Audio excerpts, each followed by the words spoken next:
Rishi sir, there is no voice in this video. I hope it doesn't have a voice, right? It doesn't have any voice. Okay, okay.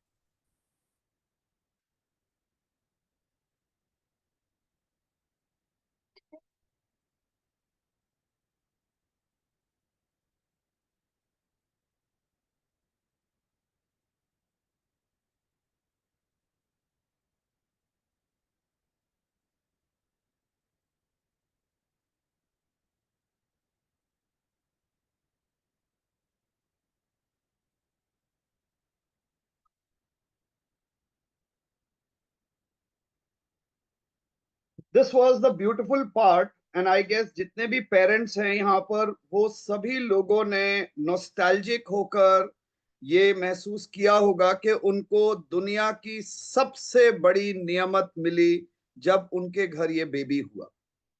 जब ये बच्चे हुए तो हमें दुनिया की सबसे इनवैल्यूएबल गिफ्ट मिला नेचर से। लेकिन अब उसका सैड आउटकम क्या है? मिला तो हमें दुनिया की सबसे अच्छी चीज थी, लेकिन सैड आउटकम देखते हैं, और सैड आउटकम ये है।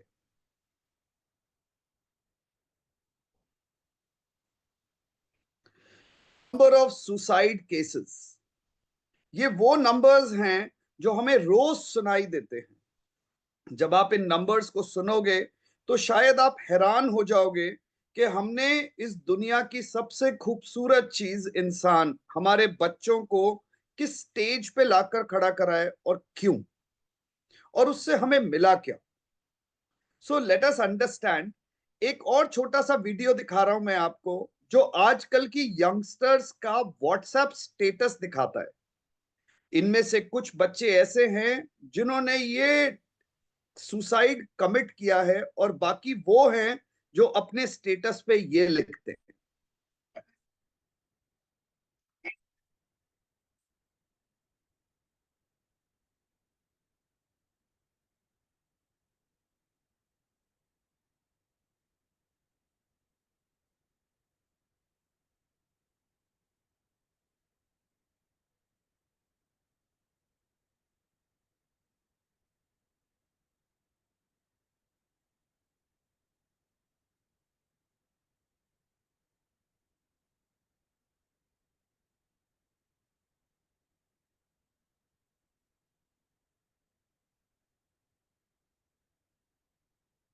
देख रहे हो ये हुआ क्या है?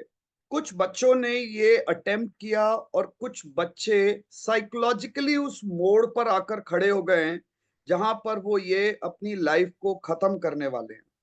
कुछ स्टैटिस्टिक्स देखते हैं जो हम सबको परेशान कर देंगे, लेकिन ये फैक्ट है।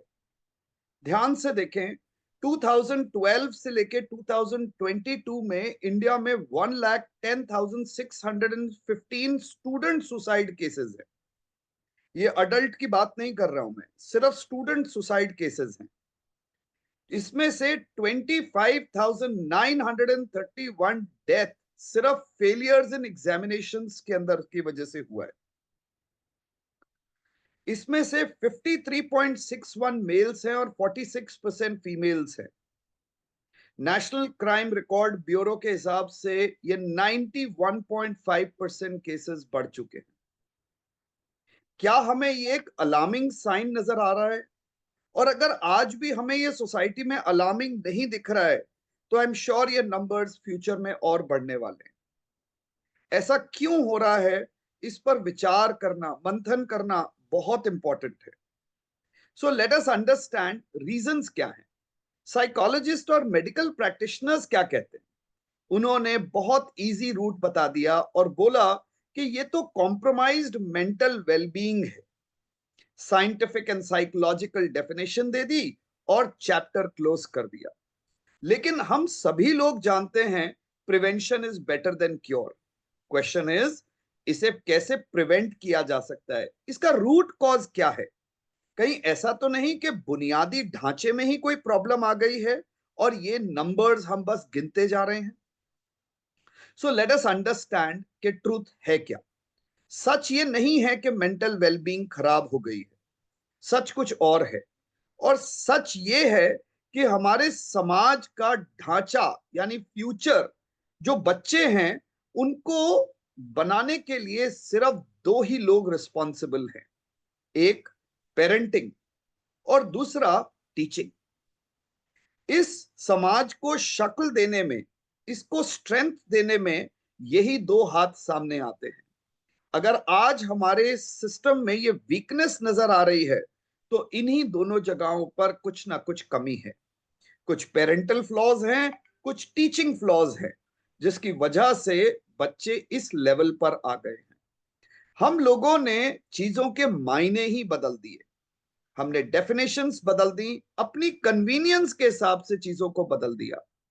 मैं आप सब लोगों से यहाँ पर कुछ छोटे छोटे से क्वेश्चन करूंगा, आप चाहें तो थम्स अप, थम्स डाउन या बात भी कर सकते हैं। आप सभी लोगों ने अपनी लाइफ में आंधियां देखी होंगी, उन आंधियों में कुछ पेड़ों को गिरते भी देखा होगा। किसी ने बरगद का पेड़ गिरते देखा? तो गलतियां गलतियां आंधियों की थी या जड़ों की? जड़ों की। रूट्स की। तो अगर हम जड़ें मजबूत नहीं कर पाए तो दोष आंधियों को क्यों दे रहे? हमारा फोकस ही नहीं रहा। एक बच्चा, छोटी सी डिविएशन होती है लाइफ की, वो एक मार्क्स नहीं ला पाता, ग्रेड नहीं ला पाता, उसको कोई सिलेक्शन नहीं होता, उसको जॉब नहीं मिलती, उसके घर में छोटे छोटे इश्यूज होते हैं और वो सुसाइडल लेवल्स तक आ जाता है। इसका मतलब क्या है? कि हमने बुनियादी ढांचा ठीक से डाला ही नहीं। इसकी जिम्मेदारी किसकी थी? पेरेंट्स और टीचर्स की। लेकिन पेरेंट्स और टीचर्स अपनी इस रिस्पॉन्सिबिलिटी को इस लेवल पर एक्सेप्ट करते हैं कि हमने तो बेस्ट स्कूल भेज दिया था। लेकिन क्या स्कूल्स ये पूरी रिस्पॉन्सिबिलिटी कर रहे हैं? स्कूल्स तो सिर्फ सब्जेक्ट पढ़ा रहे हैं, बच्चों को एक रैट रेस में भगा रहे हैं। ऐसे कई स्कूल्स में पिछले 18 साल से मैं जुड़ा हुआ हूं, जो खुद ये बोलते हैं कि हम अपना काम ढंग से नहीं कर रहे। वो शायद ये बात पेरेंट्स को नहीं बोल सकते, लेकिन as a teacher and a teacher हम बात कर सकते हैं। तो वो क्या कर रहे हैं? वो एक सिस्टम को सिर्फ धक्का लगा रहे हैं। वो करने की कोशिश कर रहे हैं जो शायद पेरेंट्स उनसे उम्मीद कर रहे हैं, कि हमारे बच्चे के अच्छे स्कोर्स आए, अच्छे ग्रेड्स आए, बच्चा हमारा टॉप कर जाए, क्योंकि आज तो पेरेंट्स इसी बात से खुश हैं। ट्रूली स्पीकिंग, एक पेरेंटिंग के डायमेंशंस क्या होने चाहिए? वो एक किसी ब्रांडेड स्कूल में भेजकर, अच्छे कपड़े पहनाकर, एसी गाड़ी या बस में भेजकर ये रिस्पॉन्सिबिलिटीज पूरी नहीं हो सकती। और इसी का रिजल्टेंट है कि बच्चे फंडामेंटली कमजोर हैं। आप देखो, सारा फोकस हमने आईक्यू पर डाल दिया। दुनिया का एक स्टडी हुआ है जिसमें जिन लोगों ने टॉप किया है अपने पूरे करियर में, वो सबसे ज्यादा अनहैप्पी हैं। ऐसा क्यों? अगर टॉप करना और आईक्यू लेवल हाई रखना ही सक्सेस स्टोरी है, तो ये सारे लोग सक्सेसफुल होते, सारे लोग खुश होते। ऐसा क्यों नहीं है? ये इसलिए नहीं है क्योंकि आईक्यू सिर्फ अकेला एक ही पिलर है जो हमारे घर को टिका नहीं सकता। इसके 4 पिलर्स हैं और एक पिलर इसके अंदर ईक्यू भी है, इमोशनल क्वोशंट। इमोशनल क्वोशंट मतलब जिस टाइम पर सिचुएशंस या विंड्स मेरे अगेंस्ट चलें, क्या मैंने अपना बैलेंस बना रखा था या मैं हिल गया? अगर मैं अगेंस्ट विंड्स के ये हिल जाता हूं तो इसका मतलब मेरी जड़ें कमजोर थी, और इसकी जिम्मेदारी पूरी पेरेंट्स एंड टीचर्स पर है। मैं एक टीचर हूं, मैं इसकी रिस्पॉन्सिबिलिटी लेता हूं कि हमारी कम्युनिटी गैर जिम्मेदार है और वो अपनी इस रिस्पॉन्सिबिलिटी को ढंग से नहीं कर रहे। लेकिन पेरेंट्स का रोल हमसे भी पहले आता है, क्योंकि वो तो फर्स्ट टीचर्स हैं। हम घर का क्या एनवायरनमेंट देते हैं? बच्चे इतने प्रेशर में क्यों हैं? मैं जितने भी नंबर्स इंट्रोडक्शन में बताए गए पढ़ाने के, शायद पैरेलली उतने ही बच्चों को काउंसलिंग भी कर चुका,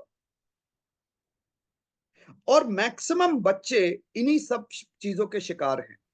जिन बच्चों ने सुसाइड अटेम्प्ट नहीं कराएगा, वो बच्चे आज अपने आप को डिप्रेशन के बीमार बताते हैं। किसी को डिप्रेशन है, किसी को मेंटल प्रॉब्लम्स हैं, किसी को कुछ ना कुछ है, और बच्चों ने नए जार्गन सीख लिए हैं। अभी रीसेंट जार्गन मैंने एक बच्चे का सुना, उसने मेरे को बोला कि मेरे को क्या मेंटल क्लाउड है कुछ समथिंग। सो लोग नए नए जार्गन्स ढूंढ रहे हैं, रियलिटी वही है। सो लेट अस अंडरस्टैंड कि ये जो प्रॉब्लम्स आज की डेट में हमारे सामने आ रही हैं, इसका कारण है that we are losing on the right focus. और ये फोकस क्या होना चाहिए, इसमें मार्क्स कितने रेलेवेंट हैं, आज इस पर भी हम बात करेंगे। और मैं अपने एक्सपीरियंस से शेयर करूंगा, क्योंकि मैं बहुत सारी कंपनीज के अंदर हायरिंग भी करते हैं। जो हायरिंग का प्रोसेस होता है उसके इंटरव्यू पैनल में बैठता हूं।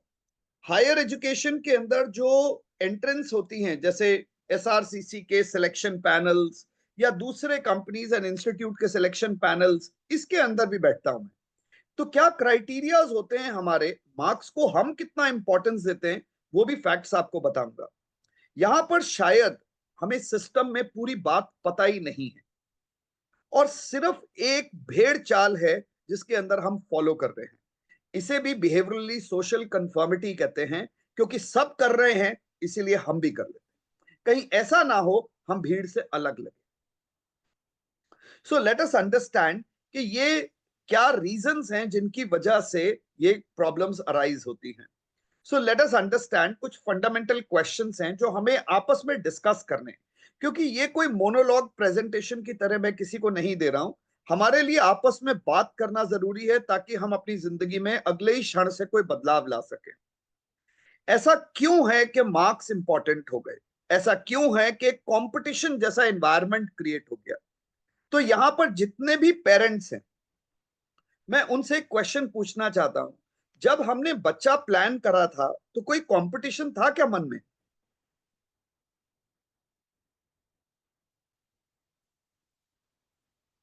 और आई एम श्योर यहां पर बैठा एक भी पेरेंट हाँ नहीं करेगा। तो जब बच्चा पैदा करते हुए कंपटीशन नहीं था, तो बच्चे को पैदा करते ही कंपटीशन में क्यों बिठा दिया? सोच के बोलिए, बोल के मत सोचिएगा।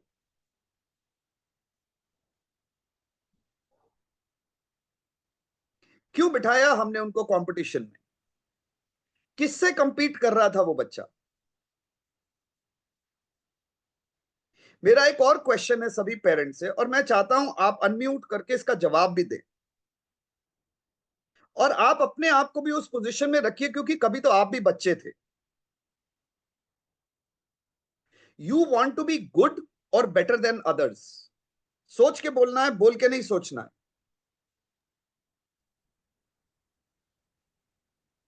हाथ कैसे करते लव्या? हाँ जी, क्या हम इंटरेक्ट कर सकते हैं?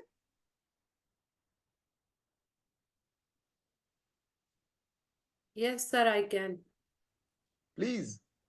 Sir, but always when I was kid, तो मेरा कंपटीशन मुझसे नहीं था, मैं दूसरों को देखती थी। सो सरोज, मैं जानना चाहता हूं, पहला क्वेश्चन ये है कि you want to be good in life और better than others? Good in our life. अगर आप अच्छे बनना चाहते हो, if you want to be good, तो फिर आपका कंपटीशन है किससे? सर, एक्चुअल में तो मेरा कंपटीशन खुद से होना चाहिए, बट यूजुअली ऐसा होता नहीं है। तो वो जो यूजुअली नहीं होता, उसके क्या कारण रहे? सर, जैसा आपने अभी बोला, एनवायरनमेंट, हमारे पेरेंट्स, वो दूसरे का बच्चा देखो कितना बढ़िया कर रहा है, तुमने कभी कुछ किया, तुम वैसा करो, वैसा करके दिखाओ। कंपटीशन विद अदर्स, तो जो आपने आप बोला घर में पेरेंटिंग। आप देखो, ये जो बच्चों के साथ कुछ बुरा हुआ ना, जिन कच्ची मिट्टियों ने अपने आप को खत्म किया, जिंदगी की सबसे वैल्यूबल चीज, आई एम श्योर आप सब लोग स्पिरिचुअली बहुत सारी बातें करते हैं और सेशन में कनेक्टेड होते हैं। स्पिरिचुअल लाइंस पे आपको भी मालूम है कि सोल इंसान की जिंदगी फटाफट नहीं लेती। इतने टाइम बाद शायद आपकी सोल ने ये शेप ली, कोई पर्पस है इसके पीछे। क्या हम इस पर्पस को किसी एक स्टूपिड प्रोसेस और कंफ्यूजन में खत्म कर लें? मुझे लगता है जिंदगी की सबसे बड़ी नियामत ये हुई कि हमें इंसान की शक्ल मिली, शेप मिली, हमारी सोल इस पावरफुल फॉर्म में आई है, और हम एक बहुत ही छोटी चीज, कंफ्यूजन, मार्क्स, कंपटीशन, इसमें इस नियमत को, इस वैल्यूबल चीज को खत्म कर दें। इसका मतलब शायद हमने जिंदगी की वैल्यू समझी ही नहीं।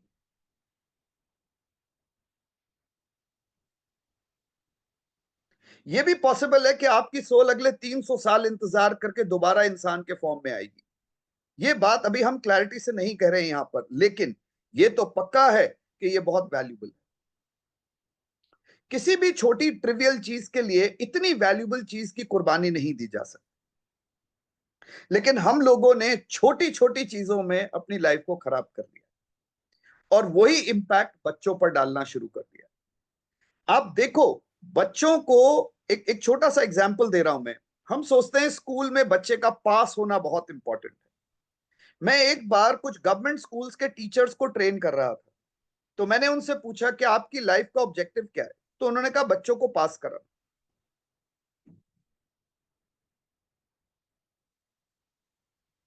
बोले हमारे प्रिंसिपल ने हमें स्ट्रिक्टली बोला है कि कोई भी बच्चा फेल नहीं होना चाहिए। आप सब लोगों को एक एग्जाम्पल देता हूं मैं। चाय की पत्ती को जबरदस्ती छलनी से निकाल भी दिया जाएगा ना, तो मुंह से थूक दी जाएगी। ऐसे बच्चों को हम जबरदस्ती पास कर भी देंगे ना, तो इनको समाज एक्सेप्ट नहीं करेगा। मैं फटी हुई शर्ट के डब्बे के ऊपर लिख दूं गुड क्वालिटी, लोग खरीद तो लेंगे उसे, लेकिन पहनेगा कोई भी नहीं। जिन बच्चों को हमने काबिल नहीं बनाया और सर्टिफाई कर दिया, चाहे अच्छे मार्क्स से चाहे कोई भी मार्क्स से, कोई भी बेवकूफ नहीं है समाज में जो उनको एक्सेप्ट करेगा, उनको रिस्पेक्ट देगा। तो हमने करा क्या? हमने तो उसको और खराब ही कर दिया। और पेरेंट्स मायोपिक हो गए हैं, उनको यह लगता है कि हमें बच्चे के मार्क्स अच्छे आएंगे तो इसकी लाइफ अच्छी होगी। मैं पेरेंट्स को पूरा दोष नहीं दूंगा यहां पर। लेट अस अंडरस्टैंड, पेरेंट्स अपने बच्चों का अच्छा चाहते हैं, बच्चे भी अपना अच्छा चाहते हैं। इसका मतलब यह हुआ कि दोनों मिलके बच्चे का ही अच्छा चाहते हैं। इसका मतलब यह हुआ कि यहां पर सिर्फ हमारी सोच, रास्ते अलग अलग आ रहे। पेरेंट्स को लगता है अच्छे मार्क्स और ग्रेड लाकर बच्चा अच्छा हो जाएगा, बच्चे को लगता है किसी और अप्रोच से। तो मतभेद है, मनभेद नहीं है।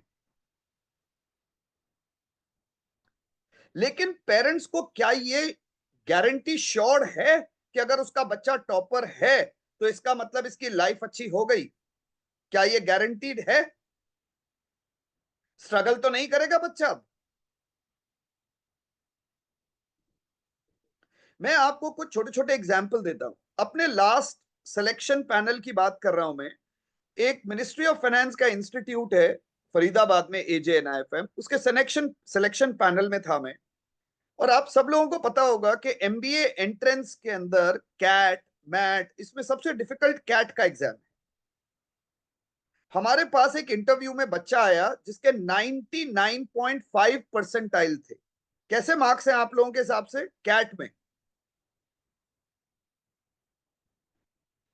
एंड मैं ओपनली इस फोरम में बता रहा हूं, हमने उसको रिजेक्ट किया क्योंकि बच्चे का एटीट्यूड ठीक नहीं था। बताइए, मार्क्स से हो गया काम?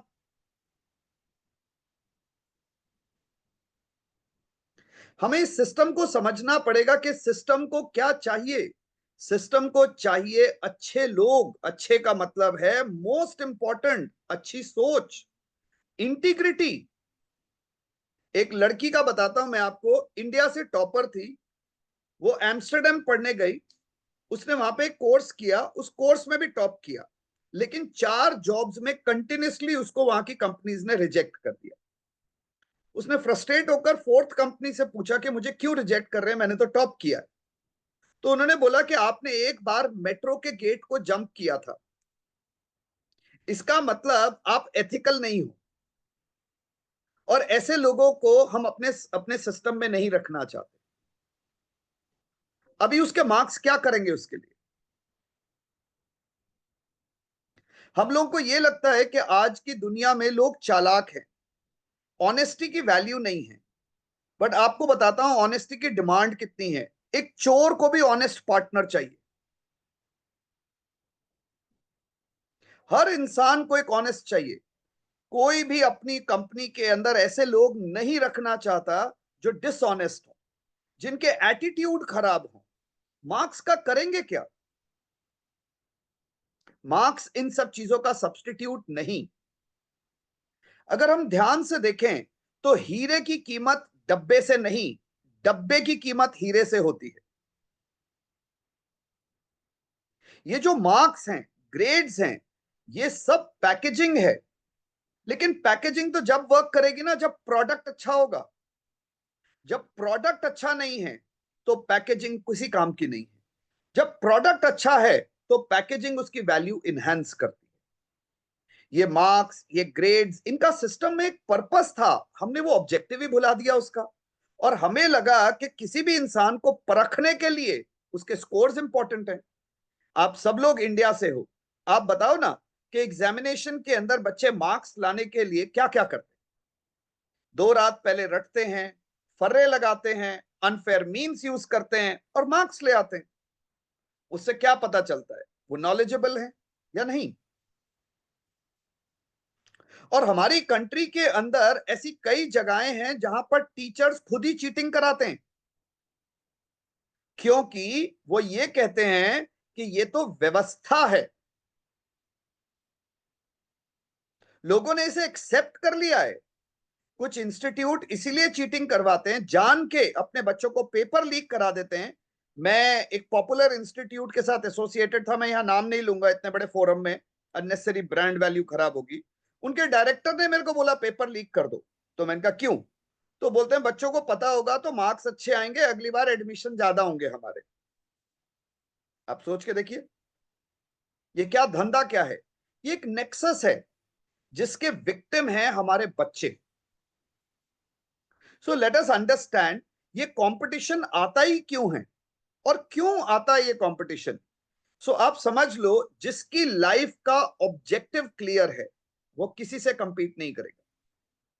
यानी कि जो कंपीट कर रहे हैं उनकी लाइफ का फोकस मिसिंग है कहीं, या ये भी बोल सकते हैं कि जिनकी लाइफ का ऑब्जेक्टिव ही नहीं, उनका एक ही ऑब्जेक्टिव होता है दूसरों से कंपीट करना। और ये कंपटीशन हमारी लाइफ के आखिरी सांस तक जाता है और मिलता कुछ भी नहीं। अगर आज मैं रोड पे किसी अनजान गाड़ी वाले से रेसिंग लगाना शुरू करूं और लेफ्ट राइट करके आधे घंटे बाद उससे जीत भी जाऊं तो मैं पहुंचा कहां? सो इस एमलेसली फाइट के अंदर हमने कहीं ना कहीं हमारे फ्यूचर, हमारे बच्चों को इसमें झोंक दिया है। और नंबर लाने के चक्कर में बच्चों ने पढ़ना कम कर दिया है क्योंकि वो शॉर्टकट्स ढूंढ रहे हैं। इसके चक्कर में वो सारी जिंदगी इस प्रेशर के अंदर रहते हैं, कॉर्पोरेट वर्ल्ड को झेल नहीं पाते और कहीं ना कहीं टूट जाते। सो इन चीजों को सॉल्व कैसे करें, कहां से इसको तोड़ें और कहां से इस प्रॉब्लम को सॉल्व करें? So let us understand. पहला स्टेप है पर्पस ऑफ लाइफ। मुझे लगता है पेरेंट्स को सबसे पहले अपना पर्पस ऑफ लाइफ क्लियर करना चाहिए, तभी शायद वो बच्चों को गाइड कर पाएंगे। और बच्चों को भी मदद करनी चाहिए कि उनकी लाइफ का ऑब्जेक्टिव है क्या। अगर एक बार मेरा पर्पस क्लियर हो गया तो मुझे किसी से कंपीट करने की जरूरत नहीं पड़ेगी। मार्क्स और ये सब चीजें मेरी लाइफ में कोई प्रेशर क्रिएट नहीं करेंगे। ये एक बुनियादी बीज की तरह अगर हम डालें तो हमारा समाज यहां से ठीक होना शुरू हो सकता है। आप ट्रस्ट नहीं करोगे लेकिन मेरे हर बैच में, यहां तक कि हम सब जानते होंगे कि दिल्ली यूनिवर्सिटी इंडिया की one of the best universities है, उसमें Shri Ram college of commerce शायद इंडिया का बेस्ट कॉलेज माना जाता है, राइट? यहां पढ़ाते हुए मेरे को 17 साल हो गए। हर क्लास में मैं बच्चों से पहले पूछता हूं पर्पस ऑफ लाइफ या ऑब्जेक्टिव ऑफ लाइफ क्या है। इन 17 सालों में मुझे एक बच्चा भी नहीं मिला जिसने मेरे को क्लैरिटी से अपना पर्पस ऑफ लाइफ बताया। और ये सब अच्छी फैमिली से आए। ये सब बच्चे 99 से 100% के सिलेक्शन क्राइटेरिया पर आए। यानी जो बच्चा परसेंट मार्क्स लेकर आता है, उसे अपनी लाइफ का पर्पस भी नहीं पता। आप हैरान हो जाओगे। मेरा अगला क्वेश्चन बच्चों से ये होता है कि आप में से कितने लोग एजुकेटेड हो, लिटरेट नहीं, और बच्चे हाथ नहीं उठाते। हम लोगों ने कलेक्टिवली मिलकर कहीं ना कहीं एक मेज बना दिया है, एक जंजाल बना दिया है, जिसमें बच्चा गलत रीडिंग ले रहा है।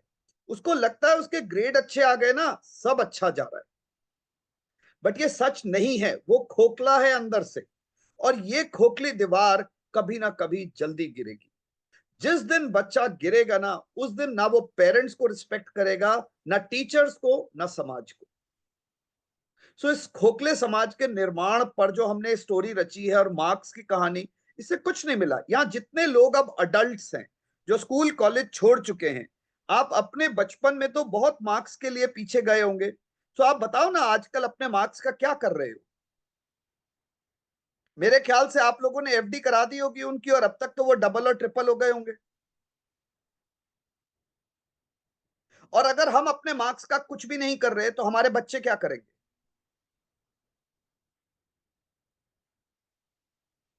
क्या मिला हमें? पहली लेसन जो मुझे लगता है हम सबको कॉन्शियसली लेना चाहिए, वो है मनन करें अपने साथ और अपनी इस प्रेशियस लाइफ का एक पर्पस ढूंढें, और बच्चों को भी हेल्प करें कि वो पर्पस ढूंढें।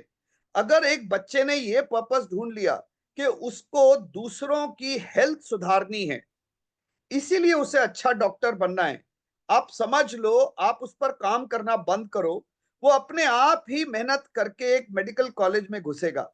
वो इसलिए पढ़ेगा क्योंकि उसे एक अच्छा डॉक्टर बनना है। उसे फर्क नहीं पड़ेगा कि उसके 4 नंबर कम आए और उसके फ्रेंड के 8 नंबर ज्यादा आए, और समाज के लिए एक एसेट तैयार हो जाए। बहुत बड़ा बदलाव आ सकता है अगर हम पर्पस पूरा कर लें। पर्पस का मतलब है, अगर टारगेट है, आप सोचो मैं आपको दुनिया की बेस्ट गन दे दूं और बोलूं शूट करो, लेकिन टारगेट ही ना दूं, तो फिर गोली तो चलेगी लेकिन लगेगी कहां वो? तो पूरी जिंदगी निकल जाती है लोगों की अपना ऑब्जेक्टिव ढूंढने में, और लकड़ियों पर लेटकर अगर ऑब्जेक्टिव मिल भी गया तो क्या फायदा?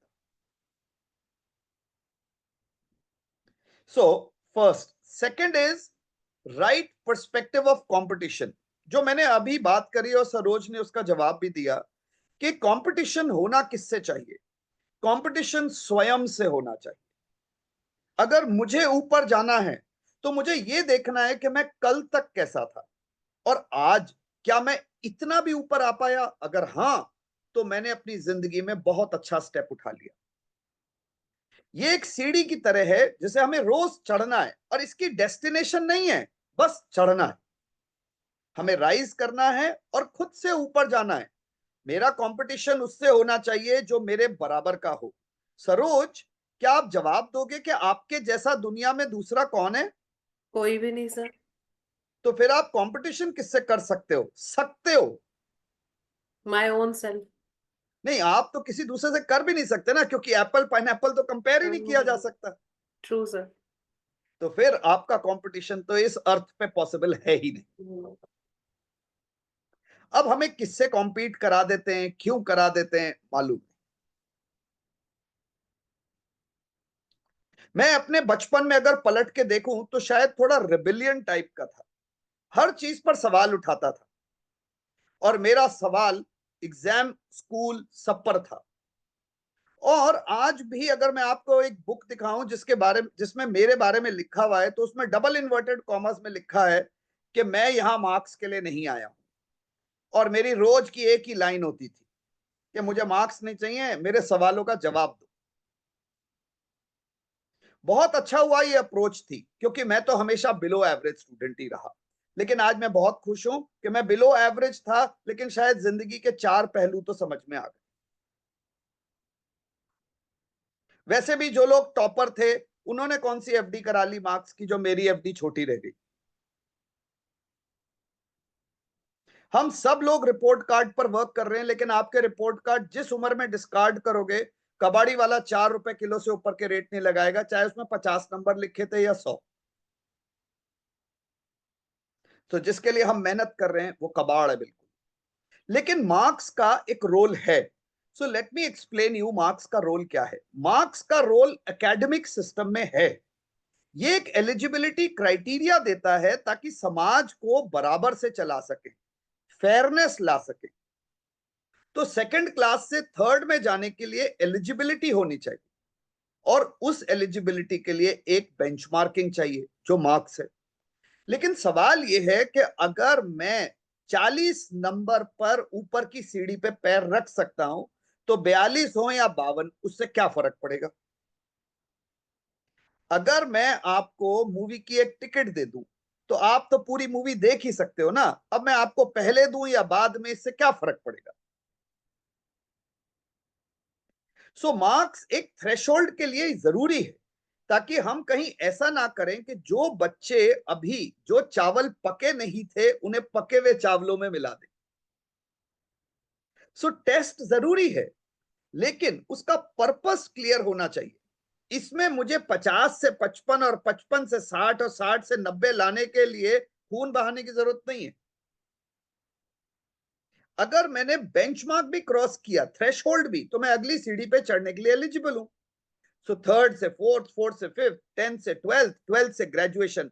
लेकिन जैसे ही आप अपने प्रोफेशनल करियर में आते हैं या जीवन में आते हैं, जहां पर आपको अपनी नॉलेज को अप्लाई करना है, वहां इसका रोल खत्म हो जाता है। एक बच्चे की पहली नौकरी पर कोई उसके सर्टिफिकेट मांग सकता है, लेकिन उन सर्टिफिकेट्स को उठाकर एचआर की फाइल में रख दिया जाता है और उसके बाद उसे दोबारा कभी नहीं निकाला जाता। तो अब उन मार्क्स का मैं क्या करूं? अगर आपको अपने हॉस्पिटल के लिए काबिल सर्जन चाहिए, तो आप टॉपर ढूंढोगे या अच्छा सर्जन ढूंढोगे? या वो सर्जन जो टॉपर है लेकिन उससे सर्जरी नहीं होती, वो रोज जाकर पेशेंट को बताए कि मरने से तो नहीं बचा सकता, लेकिन मैंने टॉप किया। सो ऐसे लोगों का हम समाज में क्या करेंगे? सो इंपॉर्टेंस है मार्क्स की, लेकिन सिर्फ एकेडमिक चेन तक। जिस दिन वो एकेडमिक चेन कंप्लीट होकर प्रैक्टिकल लाइफ में एप्लीकेशन पर आती है, उसके बाद इसकी कीमत जीरो है। और यहां जितने लोग बड़ी उम्र के हैं, जिनके बच्चे इस वक्त पढ़ाई कर रहे हैं, या जो लोग एकेडमिक सिस्टम से निकल चुके हैं, आप चेक करो ना, आपने अपने मार्क्स लास्ट कब जाके चेक करे, किसे दिखाए और उससे क्या फायदा हो। हमें बच्चों को भी सही बताना पड़ेगा कि मार्क्स रेलेवेंट हैं जब तक वो एकेडमिक सिस्टम है, अगली सीढ़ी पर आने के लिए जरूरी है, बस।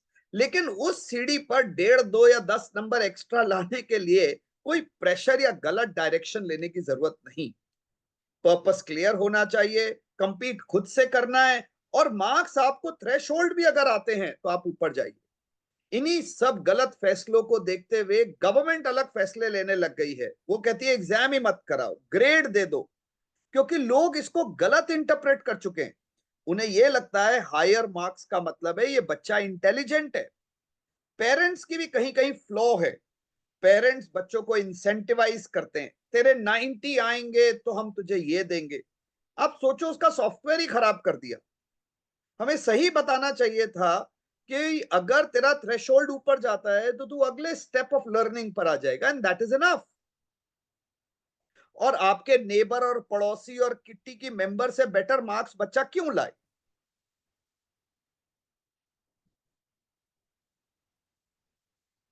हमने उसको अपना वॉरियर बना लिया है, जो हमारे लिए ब्रांड इक्विटी अर्न कर रहा है समाज में हमारे लिए।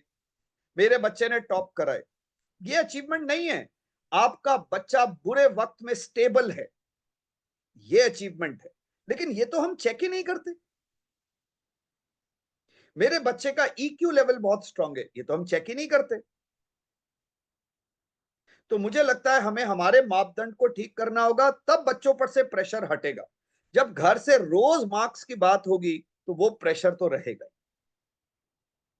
हमारे घर का बच्चा छोटा खुशी, हमने जब वो छोटी सी थी तब उसे बैठकर मैंने एक बार बोला, मैंने कहा बेटा स्कूल ना कुछ सीखने जाते हैं, मार्क्स वार्क्स कुछ नहीं होते। तुम अगर रोज एक अच्छी बात सीख कर आओगी ना तो पर्पस पूरा हो जाएगा। आप सोच के देखो, अगर एक बच्चा 200 दिन भी स्कूल जाता है और 14 साल स्कूल जाता है, तो इन 200 इंटू 14 इतने दिनों में रोज एक अच्छी बात भी सीख कर आए ना, तो स्वामी विवेकानंद बाहर है। लेकिन हर घर से वो बच्चा पूरा स्कूल कॉलेज जाता है, लेकिन फिर भी सुसाइडल टेंडेंसीज बनाता है, डिप्रेशन की बातें करता है, दवाइयां खानी शुरू कर देता है। कहीं ना कहीं तो हम गलत कर चुके हैं, उसको ठीक करने का वक्त भी है ये।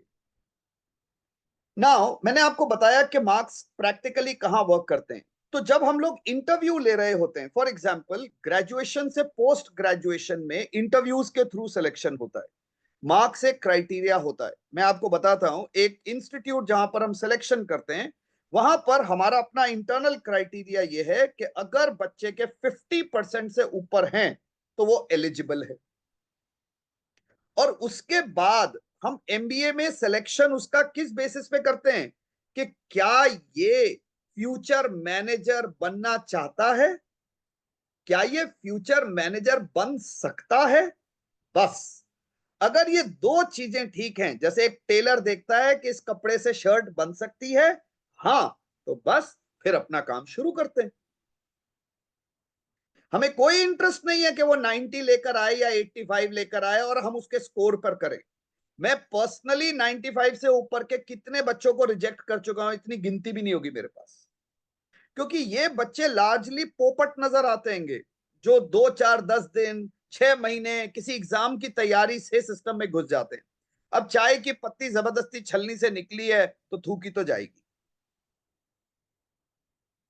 और ये बच्चा जो 99 परसेंटाइल लेकर आया और रिजेक्ट हो गया, आप सोचो ये इमोशनली अपने आप को हैंडल ही नहीं कर पाएगा। और इसका जवाब ना टीचर्स दे पाएंगे ना पेरेंट्स।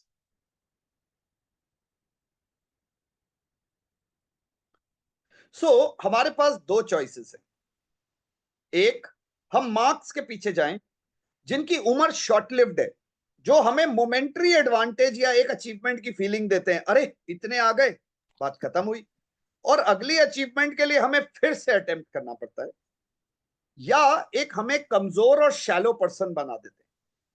यहां पर हम में से जितने भी लोग बैठे हैं, आप में से किसी ने भी अपनी लाइफ में किसी भी सब्जेक्ट में जिसमें आपके हाईएस्ट मार्क्स आए हों, से 100 में से 95 90, अगर किसी के 95 मार्क्स किसी भी सब्जेक्ट में आए थे, क्या वो ओपनली कह सकता है कि उसको 95% सब्जेक्ट आता है?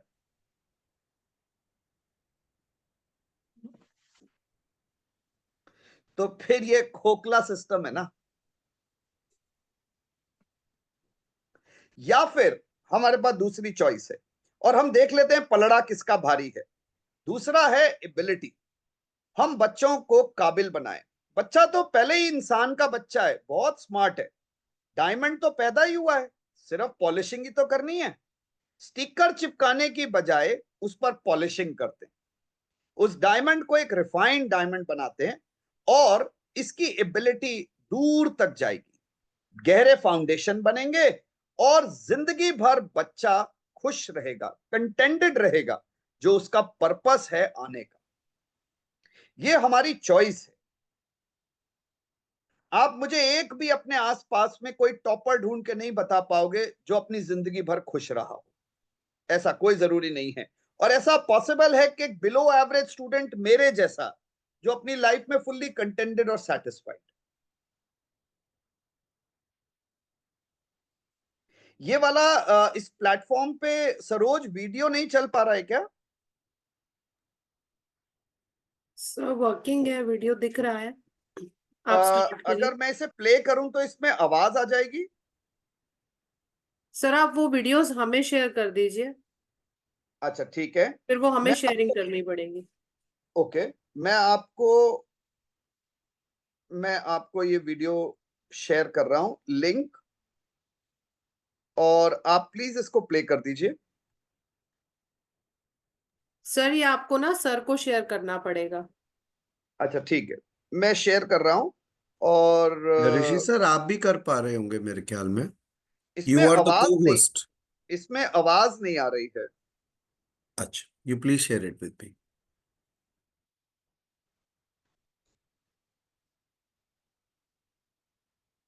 You can interact in the meantime. Maybe it will take 1 or 2 minutes. We'll start the video. ठीक है, मैंने ये लिंक शेयर किया है।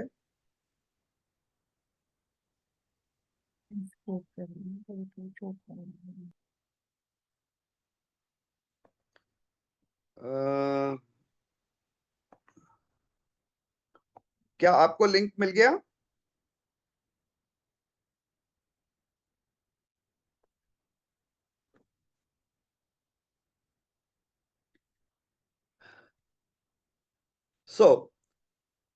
प्लीज इसको प्ले कर दीजिए। यहां पर सभी लोग शायद एक सुपर पावर, भगवान, सभी लोग इन इन पावर्स को कहीं ना कहीं कनेक्ट करते होंगे। कुछ ना कुछ ऐसे एक शब्द हैं जो मैं ये ढूंढ के लाया हूं, शायद हमारे सबके लिए कुछ मीनिंगफुल बनेंगे।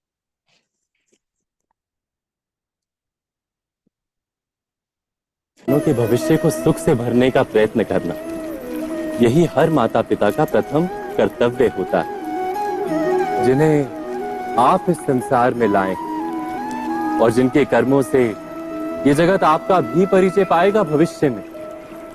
उनके भविष्य के सुख की योजना करने से अधिक महत्व और हो भी क्या सकता है। किंतु सुख और सुरक्षा, क्या ये मनुष्य के कर्मों से प्राप्त नहीं होते?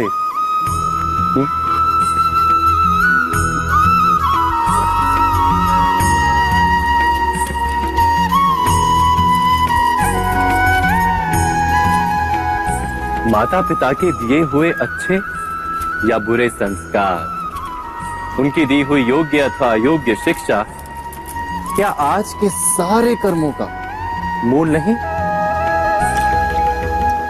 संस्कार और शिक्षा से बनता है मनुष्य का चरित्र, अर्थात माता पिता अपनी संतानों का जैसा चरित्र बनाते हैं, ऐसा ही बनता है उनका भविष्य। किंतु फिर भी अधिकतर माता पिता अपनी संतानों का भविष्य सुरक्षित करने की चिंता में उनका चरित्र निर्माण का कार्य भूल ही जाते हैं। वस्तुतः जो माता पिता अपनी संतानों के भविष्य की चिंता करते हैं, उनकी संतानों को कोई लाभ नहीं होता। किंतु जो माता पिता अपने संतानों के भविष्य की नहीं, उनके चरित्र का निर्माण करते हैं, उन संतानों की प्रशस्ति समस्त संसार करता है। स्वयं विचार कीजिए। मेरे एंड यही इंफॉर्मेशन है, बट हम आगे डिस्कस कर सकते हैं, क्वेश्चंस ले सकते हैं, and I will be open. अगर कुछ लोगों के विचार थोड़े अलग हैं, हम सर्टनली बात कर सकते हैं, क्योंकि मुझे लगता है ये एक कंस्ट्रक्टिव एनवायरनमेंट है और हम इस पैनल पे डिस्कशन कर सकते हैं।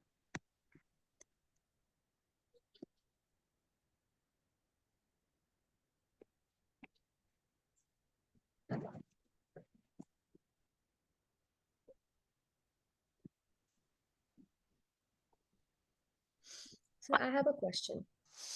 Please. So do you think, thank you for explaining everything to us. And as a parent, what I feel these days is, because my parents were not that educated, they were not, they did not have the opportunities we have nowadays. And our kids have more opportunities than we had when we were kids. So my question is, do you think जितना हम education हमें मिलता है, opportunities मिलती हैं, we drag ourselves into more competition? Okay, I'll answer this in 2-3 ways. One is there is a term called paradox of choices. Paradox यहाँ पर विडंबना हुई। जब हमारे को बहुत सारी चॉइसेस होती हैं तो हम कंफ्यूजन्स में आ जाते हैं। वन, दूसरी चीज, ये एक टर्मिनोलॉजी तो ठीक है, लेकिन मैं आपसे जानना चाहता हूं, क्या आप ड्राइव करते हैं रोड पर? Yep. ठीक है।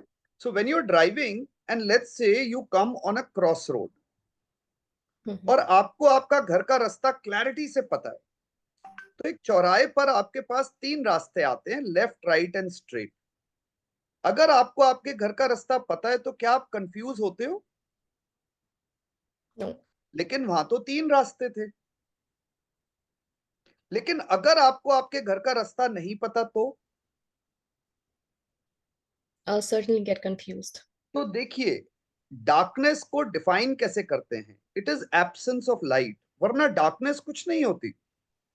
इसी तरह कंफ्यूजन को कैसे डिफाइन करते हैं? Absence of clarity. जब हम क्लियर नहीं होते ना, तो कंफ्यूजन पैदा हो जाता है। मैंने Mhm. पहली चीज बोली कि ऑब्जेक्टिव क्या है। अगर ऑब्जेक्टिव ऑफ लाइफ क्लियर है, तो आपके सामने उस चौराहे पे 3 रास्ते आए या 6, आप स्लो भी नहीं होगे। सो प्रॉब्लम कहां है? प्रॉब्लम यह है कि मैं पहले क्लियर ही नहीं हूं कि मुझे करना क्या है लाइफ में। मेरे पास जो करियर काउंसलिंग के लिए बच्चे आते हैं, वो मेरे से पूछते हैं, सर ये कोर्स अच्छा है या वो कोर्स अच्छा है? अगर आप डॉक्टर होते और आपसे कोई क्वेश्चन पूछता कौन सी दवाई अच्छी है, तो आपको मुस्कुराहट आ जाती। आप पहले पूछते बीमारी तो बताओ। तो करियर काउंसलिंग में आप कोर्सेज पूछ रहे हो, ये तो बताओ बनना क्या है। जो बनना है वो सीख लेते हैं, बट मेरे को तो ये डिसाइड ही नहीं किया कि बनना क्या है। तो मेरे लिए सब चीजें एक कॉम्प्लेक्स सिनेरियोज बन गई। जिंदगी उस ऊन की गुच्छी की तरह जिसमें अगर गांठ लगा ली तो कोई स्वेटर नहीं बनेगा। और हम सब लोगों ने यहां पर नोट्स बना रखी। पेरेंट्स तो अपनी दबी हुई इच्छाएं अपने बच्चों से पूरी करवाना चाहते हैं। कोई अपना बिजनेस कंटिन्यू कराना चाहता है। हमारे अपने क्लोज थे, वो डॉक्टर थे, तो उन्होंने अपने बच्चे को इतना पुश करा कि तू डॉक्टर ही बनेगा, जबकि वो बिल्कुल नहीं बनना चाहता था। फाइनली वो क्लास में फेल होने लग गया और इस प्रेशर में आ गया कि वो या तो पढ़े, भाग जाए, क्या करे। सो आप देखो, कहीं ना कहीं अगर हम बस ये मदद कर देना कि उसका ड्रीम क्या है, बच्चा करना क्या चाहता है, और करने के लिए शुरू करना चाहिए बनना क्या चाहता है। एक बार बच्चा आपसे ये बोले ना कि मैं तो अच्छी अच्छी बिल्डिंग्स बनाना चाहता हूं, आप देखो बैकवर्ड प्लानिंग शुरू करते हैं। और यहां पर अगर बच्चों के साथ आपको बैठना हो, तो मैं एक अप्रोच आपके साथ शेयर कर सकता हूं जो मैं सब बच्चों के साथ करता हूं, और वो है अंत से शुरुआत। आप पहुंचना कहां चाहते हो, उससे बैकवर्ड आ जाओ। यही तो करते हैं जब हम लोग कहीं की ट्रिप प्लान करते हैं, पहले डेस्टिनेशन और फिर रूट मैप। सो करियर में क्यों नहीं? करियर में तो हम ये करते हैं, स्कूल कंप्लीट हो गया, अरे कौन सा कॉलेज अच्छा है, इसका क्राउड कैसा है, उसकी कट ऑफ क्या है। हंसराज अच्छा नहीं है, हिंदू बढ़िया है।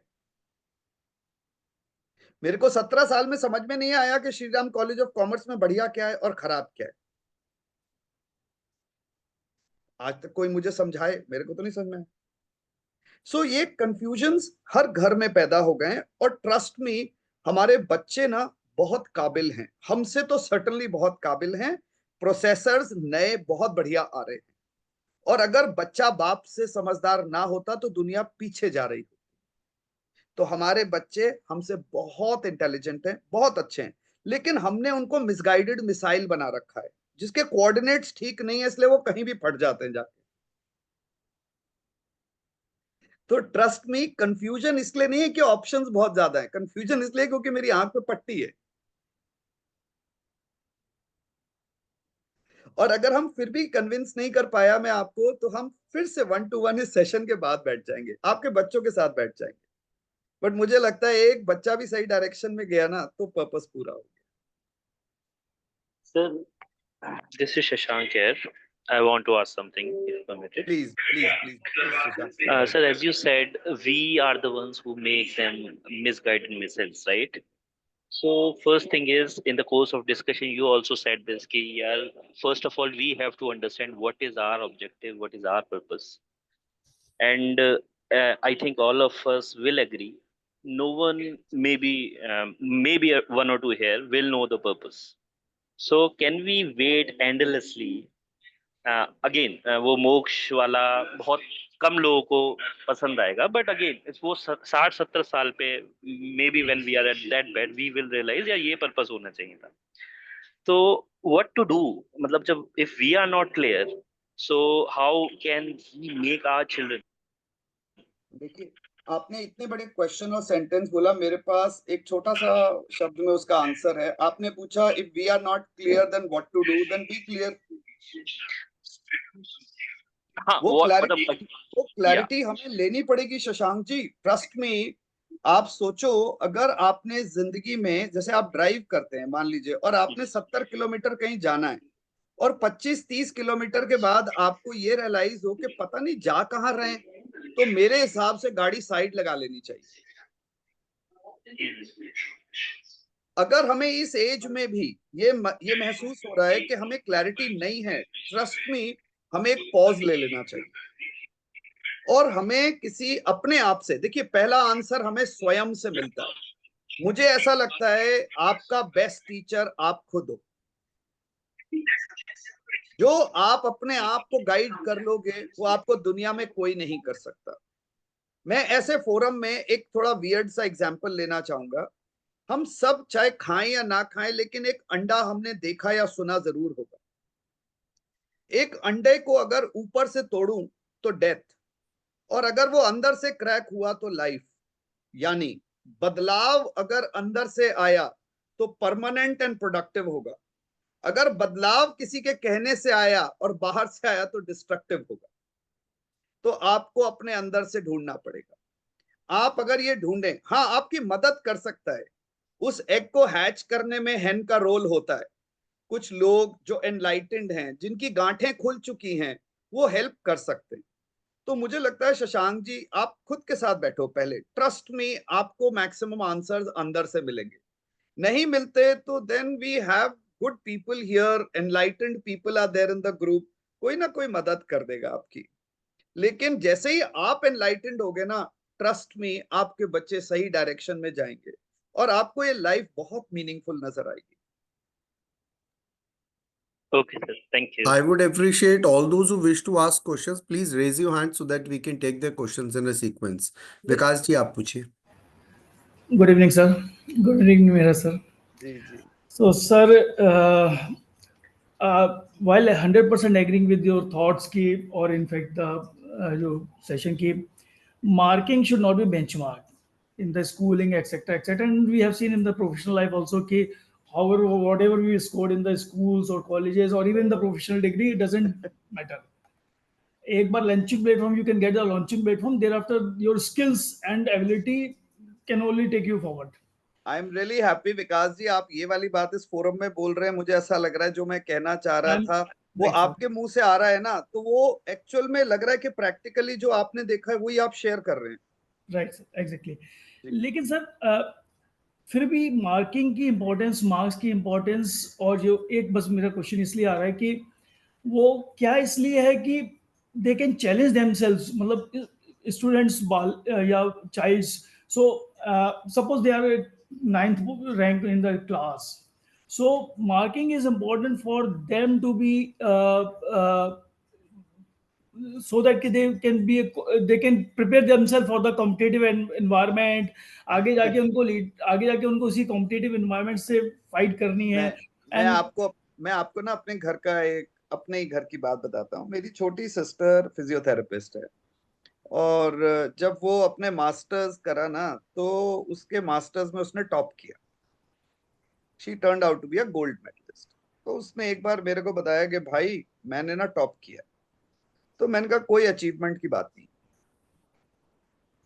क्योंकि तुम्हारी क्लास में 40-50 होंगे, 40-50 में तुम ऊपर हो. क्या पता 40-50 ही बेवकूफ हो और उन बेवकूफों में तुम कम बेवकूफ हो. लेकिन तुम एक अच्छी फिजियोथेरेपिस्ट हो ये जब पता चलेगा जब तुम्हारे पास कोई स्ट्रेचर पे आए और पैदल चल के जाए. तो जब वो एम्स में थी तो उसने बताया उसके पास एक ओल्ड इंसान आया जिसके बच्चे उसको स्ट्रेचर पे लेकर आए थे, और वो 3-4 महीने के ट्रीटमेंट के बाद चल के गया. उस दिन उसको गले लगाया, और मेरे हिसाब से शायद दुनिया में, हमारे देश में एक एसेट तैयार हो गया. अब उसके कितने मार्क्स आए कौन पूछ रहा है. विकास जी, अगर हम अपने बच्चों को बच्चा मान लीजिए आपका बच्चा 9th रैंक आता है या 2nd रैंक आता है, आप सोचो उसको उस प्रेशर में आने के लिए कि उसको एक रैंक उठानी है, वो लर्निंग नहीं कर रहा है, वो अपने आप को बॉदर कर रहा है। जरूरत क्या है? क्योंकि हम अगर ये बताएं कि कंपटीशन बेटा तेरे खुद के साथ है, अगर तूने कोई काम 40 मिनट में किया और अगले दिन उसी काम को 35 मिनट में किया तो तू एफिशिएंट हो गया। Right sir. लेकिन एक थोड़ा ये होता है कंफर्ट जोन से बाहर आना। सी अगर वो 40% के साथ हर बच्चा खुश होने लग जाएगा तो फिर वो कंपटीशन के लिए तैयार नहीं हो पाएंगे। एक कोई कंफर्ट जोन में आते चले कंपटीशन जाएंगे धीरे धीरे। कोई कंपटीशन नहीं है विकास जी। देखिए मैं कॉर्पोरेट वर्ल्ड में ही हूँ और मैं आपको एक एग्जांपल देता हूँ। यहाँ पर मथुरा रोड पर एक कंपनी है, उस कंपनी के सीईओ से मीटिंग फिक्सअप हुई हमारी, और वो यंग लड़का था, हार्डली 38-40 साल का। तो जो सीईओ था तो उसने मेरे को बोला कि सर हम भी ना एक फाइनेंशियल ट्रेनिंग इंस्टीट्यूट, हमारा एक छोटा सा फाइनेंशियल ट्रेनिंग इंस्टीट्यूट है, तो वो बोला कि हम भी एक फाइनेंशियल ट्रेनिंग इंस्टीट्यूट शुरू कर रहे हैं, तो आपसे मिलना था। तो मैंने मिल लिया उससे, तो बोला कि हम ये ट्रेनिंग कर रहे हैं और हमने आपकी वेबसाइट से सारे कोर्सेज कॉपी कर लिए हैं। तो मैंने कहा बहुत अच्छा करा, क्योंकि जब एक डिश का पहले ही रेसिपी बन चुकी है तो बार बार क्यों उस रेसिपी को बनाया जाए, उस रेसिपी को क्यों बनाया जाए बार बार। बहुत अच्छी बात है। तो कहता है प्राइसेस भी आपसे थोड़े कम रखें। तो मैंने कहा ये तो और भी अच्छी बात है, बच्चों को कम पैसे में सीखने को मिलेगा। तो कहता है क्या आप और आपकी टीम आएंगे सिखाने के लिए? मैंने कहा बिल्कुल आएंगे। तो कहता है आपको इसमें कोई कंपटीशन नजर नहीं आ रहा? तो मैंने कहा नहीं। तो मैंने उससे एक छोटा सा क्वेश्चन पूछा, मैंने कहा आपने कभी क्रिकेट देखा है? कहता है हाँ। तो मैंने कहा एक ही जगह एक ही प्लेटफॉर्म पर एक ही टीम से 11 लोग उतरते हैं एक ही गेम खेलने के लिए, आप बताइए वो टीम है या कॉम्पिटिटर्स? बताइए। That नहीं नहीं नहीं नहीं नहीं विकास जी, ये सोच पे डिपेंड करता है। अगर एक प्लेयर ने ये सोच लिया ना कि आज इसे दिखाता हूं गेम कैसे खेलते हैं, तो वो कॉम्पिटिटर्स हैं। और अगर 11 ने मिलकर डिसाइड करा ना कि चलो एक अच्छा गेम खेलते हैं, तो वो टीम है। आप इंडिया में देखो, इंडिया में फाइनेंशियल लिटरेसी बहुत खराब है। मेरे जैसे 1000 इंस्टीट्यूट्स भी अगर आ जाएंगे ना, तो हम मिल के सिस्टम को नहीं सुधार सकते। तो आप सोचो, जहां खेत में मैं अकेला हल चला रहा था, वहां एक और आ गया बेचारा, तो मेरा कॉम्पिटिटर है या मेरा साथी? तो कंपटीशन किसी से भी नहीं होता, कभी नहीं होता। ये पता नहीं किसने वायरस डाल दिया कब कि ये बड़ा हो गया। एग्री। आप आए नहीं किसी कंपटीशन के लिए, ना आपका बच्चा आया, है ना? Thank you sir, thank you so much. Thank you, sir. जी। Barkha, I think you raised your hand. Anjuji also raised her hand. If you wish, you can ask Barkha. Anjuji wanted to ask something. You raised your hand. Oh, sir, I didn't raise my hand. Okay. Arjun, आप पूछो. Good evening, sir. Good evening to everyone. हाँ। Sir, sorry I couldn't attend the whole meeting in between because I'm still traveling. I just wanted to ask that whatever you have said is all fine and all. But if you're past the child stage and if you're not in the parent stage, you're stuck in between. And how do I explain, sir? Then what is the solution for this, that you are trapped and you're nowhere in life? Arjun, आप कभी भी trap नहीं होते हो, हम सिर्फ अपनी सोच में ट्रैप्ड होते हैं, समाज में कभी ट्रैप नहीं होते। The तो सोच पहली में I'm चीज, asking. हाँ पहली चीज, आप बहुत अच्छी फेज में हो, क्योंकि इसे हम ट्रांजिशन फेज बोलेंगे। आप अपने चाइल्डहुड से लेसन ले लिया और अभी पेरेंटिंग शुरू नहीं करी, तो इस सेशन के बाद थोड़ा सुधार होगा। एंड आई एम श्योर आपकी जो प्रोजेनीज आएंगे वो बहुत ही सुलझे हुए होंगे। Sir, I don't want to go on those terms because progeny and also I don't think it would happen soon enough now. कोई As बात per नहीं the- अर्जुन, मैंने भी कोई बेबी प्लान नहीं करा, लेकिन इतने बच्चों को काउंसिल करके मुझे ऐसा लगता है हर बच्चा मेरा ही बच्चा है। सो हाँ हम जी। जिम्मेदारी तो उठा ही सकते हैं। तो कुछ लोग गेहूं उगाते हैं, कुछ उनका आटा बनाते हैं, तो आप आटा बनाना। I think, sir, I'm asking on the wrong platform या कुछ मेरा Anyway, sir, thank you so much for your But advice. Arjun, if we are not able to address your query, हम अलग से आपकी बात समझेंगे, क्योंकि unanswered छोड़ना would not be a good idea. हम certainly connect करेंगे इसके बाद। ठीक है सर, ठीक है ठीक है, बच्चा, thank you so much. Okay. ठीक है बेटा। If anybody has any doubt, I think it's a good platform to ask any queries. इस जो सेशन का हेडिंग था, marks are important but life is more important, value it. तो Rishi sir ने अपने अनुभवों से बात की, कुछ स्पिरिचुअल एस्पेक्ट्स को भी टच किया, और ओवरऑल एक क्वालिटेटिव, प्रोडक्टिव और पॉजिटिव लाइफ की तरफ इशारा जा रहा था। और ये जो लोग आत्मंथन से जुड़े हैं वो प्रिंसिपल्स को बहुत अच्छे से जानते हैं कि आप ना इस वर्ल्ड में किसी को प्लीज करने आए हो, आप केवल अपना बेस्ट देने आए हो। तो आप हर दिन हर समय खुद को खुद से बेहतर करते हो, और दूसरों के बजाय अपने आप को क्वालिटेटिव और पॉजिटिव बनाते हो। तो we all know and believe in it, but Rishi sir के जो एक्सपीरियंसेस हैं पॉसिबली वो इम्पोर्टेंट हैं, because he is always surrounded by students every time. So it was a wonderful, very, very valuable session. Lot of gratitude. Okay, Beena ji has raised her hand. No problem, Beena ji. End करने से पहले आपका question लेते हैं, but there are lots and lots of gratitude. I was so happy listening to him because whatever he speaks, it touches the heart.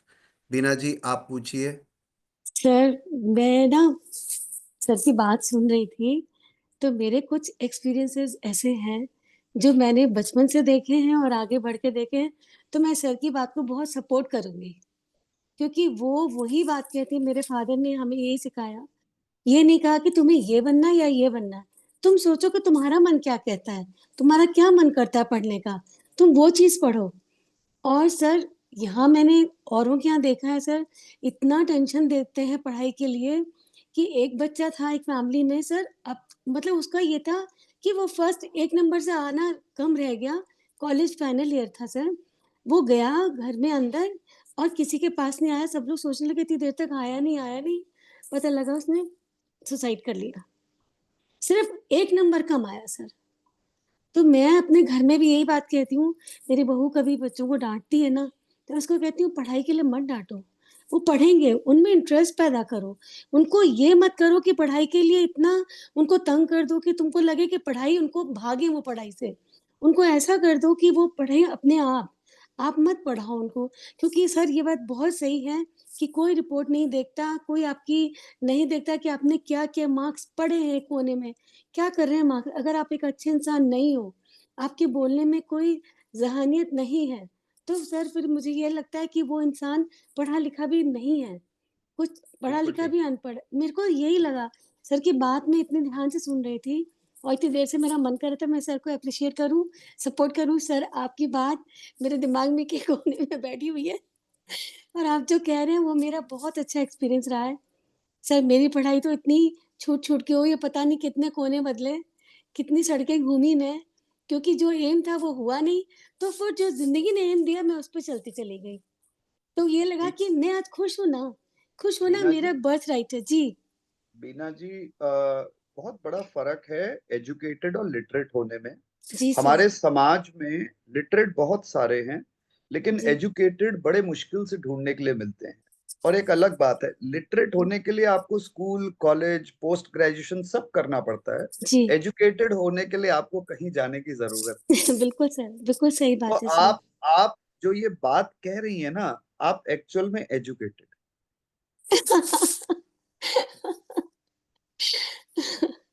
नहीं sir, मतलब आपकी बात सुन रही थी तो मुझे मेरे फादर की बात बहुत याद आती है। कभी किसी को कंपेल नहीं किया, तुम्हें क्या करना है लाइफ में, तुम सोचो, तुम्हें जो अच्छा लगता है वो करो। क्या आज आप अपने पेरेंट्स की उस पेरेंटिंग अप्रोच को अप्रिशिएट करती हैं?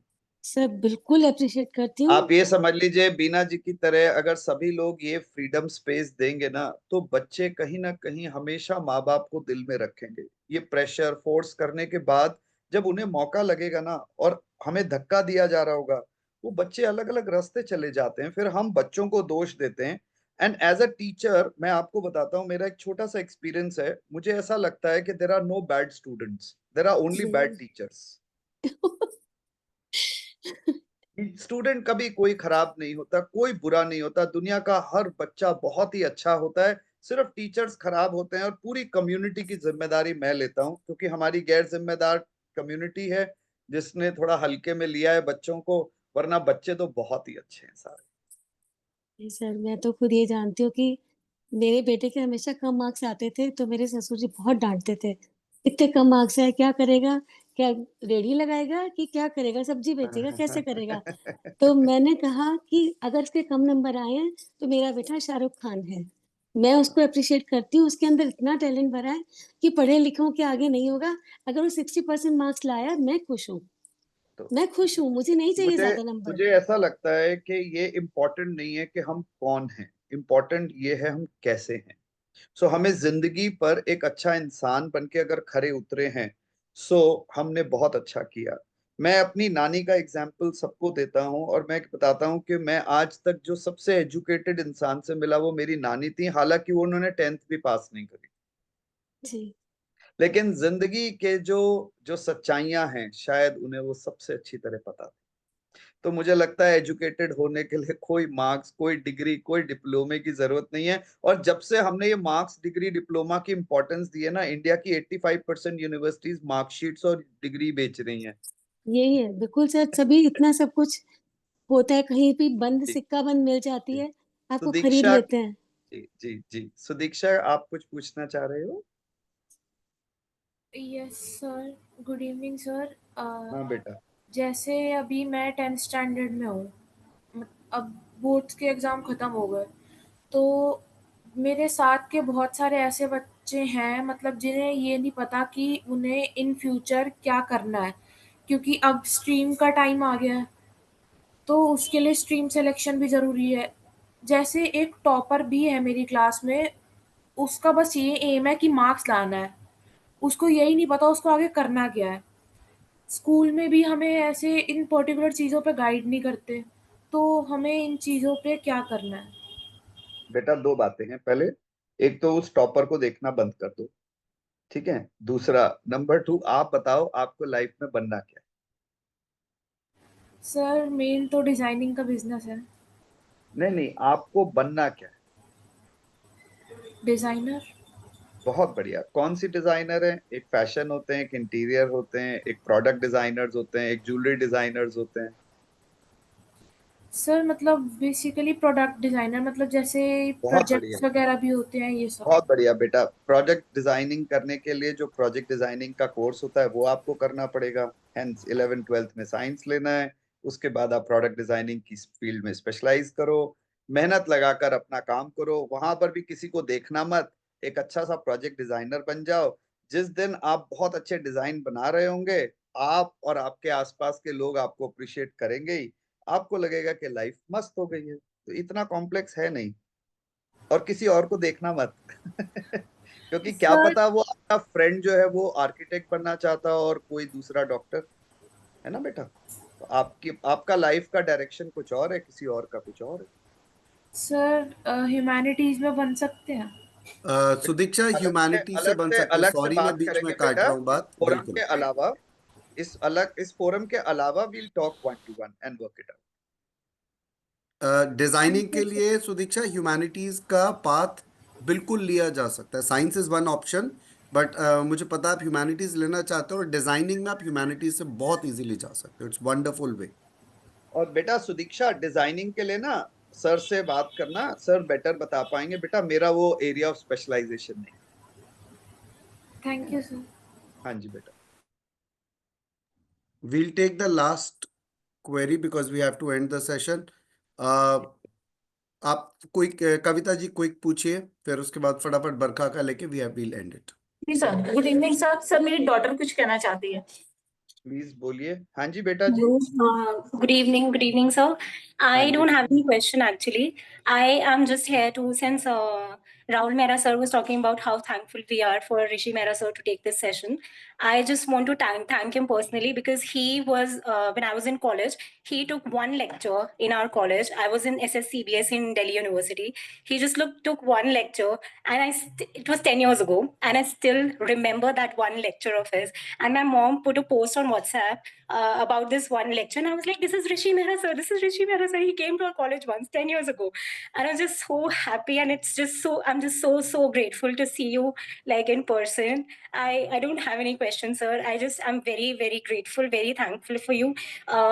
All the questions, all the things, all the anecdotes that you told us back then, they are still with me today. And you told us about so many things, and I still remember all those things.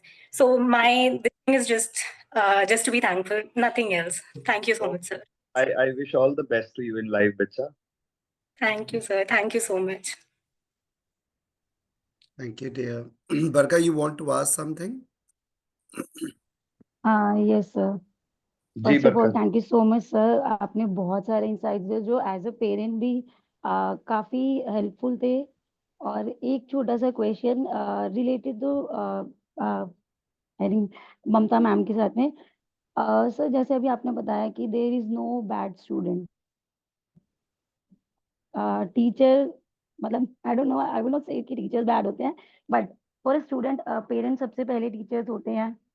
तो हम as a parent मेरे पे हमेशा ये pressure रहता है कि तुम बैड टीचर ना रहो, क्योंकि बच्चों की जो भी अपब्रिंगिंग है वो हम पे डिपेंड करती है फॉर अ सर्टेन टाइम। तो मैं कई बार एज अ पेरेंट प्रेशर में रहती हूँ कि शायद हम बच्चों को ठीक से गाइड नहीं कर रहे हैं, या ही और she could be much better, जिसमें कि अगर जैसे हम प्रेशर कहते हैं कि आप मत दो, ठीक है मैं प्रेशर नहीं देना चाहती। ऑब्वियसली मैं मेहरा सर के साथ में बहुत दिनों से हूँ, तो उनकी टीचिंग्स बहुत सारी मेरे पास हैं जो मुझे पुश बैक करती हैं कि बरखा नहीं ऐसे नहीं करना, ऐसे नहीं करना। बट समवेयर आई फील कि एकदम फ्री छोड़ने से क्या हम उनको डिस्ट्रैक्शन की तरफ भी ले जाते हैं, क्योंकि एक रास्ता सर थोड़ा बहुत दिखाना मुझे आप पड़ता है हमें। बताया। जी। सो मैं इन शॉर्ट लूंगा थोड़ा इसको। सा ना मतलब कभी कभी लग मैं आपकी बात समझ गया, मैं आपकी बात भी समझ गया, और आप किस दुविधा से निकल रहे हो मैं वो भी समझ गया। आप ये समझना चाह रहे हो कि कितना बोले और कहाँ रुकें और कहीं बच्चों के साथ कुछ गलत ना हो जाए, आप यही कह रहे हैं ना? हाँ ठीक है, हाँ जी सर, तो बिकॉज दो एक दो एज बातें ऐसी हैं। आती जाती। हाँ कोई जी बात नहीं, दो बातें हैं। देखिए, पहली चीज, एक चिड़िया को अपने बच्चे को उड़ना सिखाना होता है, उसे रोज उड़ाना नहीं है। आपने अपने बच्चे को ना फैसले लेने सिखाने, डिसीजन लेने सिखाने हैं, और डिसीजन उसको लेने देना है। अगर वो छोटा सा बच्चा, जब आपका बच्चा 1 साल का था और चलना शुरू करा, तो वो कई बार गिरा होगा। अगर एज अ मदर आपने हमेशा उसको गोदी में ही रखा होता तो आज वो नहीं चल पाता। इसलिए कभी ये ना सोचें कि कुछ बुरा होगा, गलत होगा। गलत नहीं है, ये सब एक्सपीरियंसेस हैं और ये सब हमें सिखाते हैं। हर इंसान की अपनी एक जर्नी है और उसे उस जर्नी के थ्रू सीखना है। अगर रोज मैं सीधी सड़क पे चलूंगा तो टूटी सड़क पर चलना नहीं आएगा ना। तो आपका बच्चा जब ही अच्छा बनेगा जब वो हर मौसम, हर सड़क, हर एनवायरनमेंट को एक्सपोज करेगा। तो आप ये ना सोचें, आप अपनी शिक्षा पे भरोसा करिए ना। आपने अगर सड़क पार करनी ढंग से सिखाई है तो आपको इतना भरोसा आना चाहिए, अच्छा मेरा बच्चा पार कर रहा है, कर लेगा, हमने सिखाया है उसको। और जहां तक आपकी शिक्षा का सवाल है कि कहां तक आना चाहिए, मैं 1-2 मिनट के अंदर बताता हूं आइडियल पेरेंटिंग क्या होनी चाहिए। एक बच्चे को आप घर की तरह समझें जिसके 4 पिलर होने चाहिए। ये चारों पिलर अगर बराबर बने हैं तो बच्चा जिंदगी भर स्टेबल और रिस्पेक्ट के साथ ग्रो करेगा। अगर इसमें से एक पिलर भी कमजोर है तो ये बिल्डिंग हिलेगी। ये 4 पिलर हैं: emotional quotient, EQ, IQ, intelligence quotient. Problem ये है कि आज के पेरेंट्स सिर्फ आईक्यू पर बातें करते हैं। बच्चे को पैदा होते ही कैट मतलब बिल्ली, डॉग मतलब कुत्ता, फिर पोयम सुना, फिर 2 का टेबल सुना और 10 का टेबल सुना और मार्क्स ला। हमें लगता है यही लर्निंग है। ये सिर्फ आईक्यू है, एक खंबा। दूसरा ईक्यू है, इमोशनल क्वोशंट, यानी जब सिचुएशन अगेंस्ट हो तब भी क्या बच्चा उसे नॉर्मली लेकर जा रहा है? अगर EQ का बैलेंस भी बन गया तो तीसरी चीज जिसके लिए हम ब्लेस्ड हुए हैं, आपने जानवरों को हंसते खिलखिलाते नहीं देखा होगा, सिर्फ इंसान कर सकता है, HQ, ह्यूमर क्वोशंट।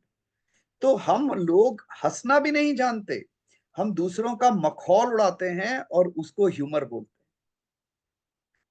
स्कूल में आप देखो छोटे छोटे बच्चे ना, जो हॉस्टल्स जाते हैं बच्चे, वो टॉर्चर किए जाते हैं एक दूसरे से। एक्चुअली बच्चे मजाक कर रहे होते हैं, लेकिन उन्हें पता ही नहीं होता कि उनका मजाक या दूसरों का टॉर्चर कहाँ लाइन क्रॉस कर गए। बट हमने उनको सिखाया ही कब? आप सोचिए, अगर हमने 100 लोगों को गाड़ी चलानी नहीं सिखाई और सबको गाड़ियां दे दें तो सड़क का क्या हाल होगा? तो जब हमने बच्चों को सही गलत सिखाया ही नहीं तो प्रॉब्लम्स तो आएंगी। तो HQ। और चौथा है स्पिरिचुअल क्वेश्चन, जो आजकल ना पेरेंट्स ना ग्रैंड पेरेंट्स, कहीं इलोप ही हो गया। पहले गुरुकुल्स में सबसे पहले स्पिरिचुअल बीज डाले जाते थे, बाकी 3 खंबे खुद बन जाते थे। आज 3 खंभों में से भी एक सिर्फ IQ के ऊपर हम बात करते हैं और तीनों बाकी बनते नहीं। तो अगर आप सोचिए, मैंने अपना घर एक खंबे पे टिका रखा है, तो वो खंबा कितना भी मजबूत हो, घर तो मेरा गिरेगा ही। तो अब आप अपने बच्चों को देखिए, क्या आपने बैलेंस चारों पिलर लेकर चल रहे हो? जिस दिन ये पिलर चारों हो जाएं पूरे, उस दिन आप एक स्टेप पीछे हटा लीजिएगा, आपका बच्चा आपको प्राउड फील कराने के लिए तैयार है। Wonderful. Thank you, Rishi sir. Thank you, thank you everyone. Sir, Thank you, everyone. Sir We are ending बहुत the सुंदर, session for the day. बहुत ही बढ़िया। Lots of gratitude. Lots of thank gratitude. You so much sir. Thank you, sir. Thank thank you you so so much, much sir. Sir. Thank you. Thank you very much, sir. Thank you so much, sir.